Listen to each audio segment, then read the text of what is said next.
Orang-orang tua percaya ada tempat yang tidak boleh disebut namanya, bukan karena takut, tapi karena tempat itu tidak ingin diingat. Di sebuah wilayah terpencil, jauh dari peta dan jalur perdagangan, berdirilah sebuah desa kecil yang dikelilingi hutan lebat. Tidak ada papan nama, tidak ada catatan resmi. Desa itu hanya dikenal lewat cerita lisan diturunkan dari mulut ke mulut dengan nada berbisik. Konon, desa itu pernah hidup seperti desa lain. Anak-anak berlarian di sore hari, lampu minyak menyala tiap malam, suara doa dan tawa pernah mengisi udara. Sampai suatu malam, seorang perempuan ditemukan tak bernyawa di rumahnya.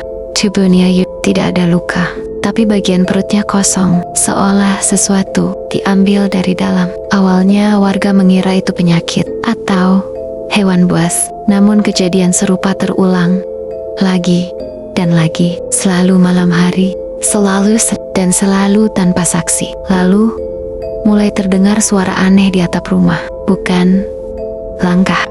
Suara itu seperti sesuatu yang mendarat, lalu pergi. Para tetua desa mulai berbisik satu kata yang tak berani mereka ucapkan keras-keras.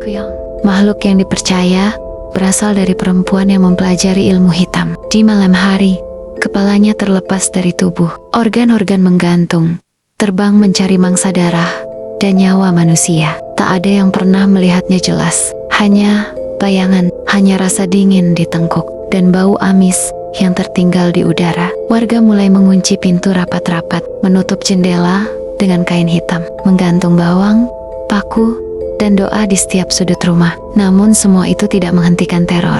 Satu persatu, rumah menjadi sunyi. Di pagi hari, pintu masih terkunci dari dalam, lampu minyak masih menyala, tapi penghuninya lenyap. Tidak ada darah berceceran, tidak ada tanda perlawanan, hanya rasa kosong. Seperti desa itu sedang dikosongkan.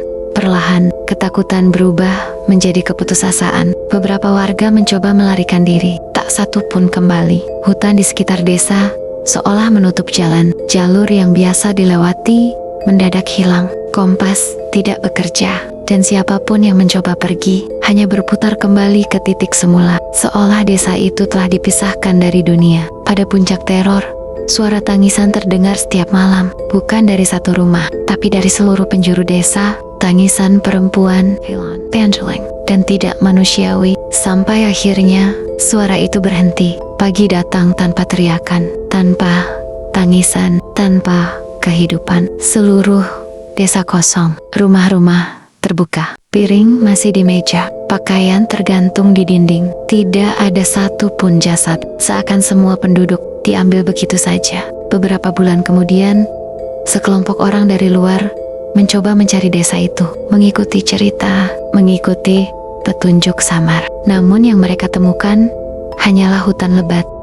Tidak ada desa, tidak ada rumah, tidak ada jalan, hanya tanah kosong dan keheningan yang aneh. Tidak ada bukti resmi desa itu pernah ada, tidak tercatat di arsip, tidak muncul di peta, tidak diakui oleh siapapun. Yang tersisa hanya cerita, legenda tentang sebuah desa yang terlalu dekat dengan kegelapan, dan tentang kuyang yang mungkin tidak pernah pergi. Karena hingga hari ini, di wilayah itu, orang-orang masih mengaku mendengar sesuatu mendarat di atap tepat sebelum fajar, dan tidak ada yang berani memastikan apakah desa itu benar-benar hilang atau hanya sedang menunggu korban berikutnya.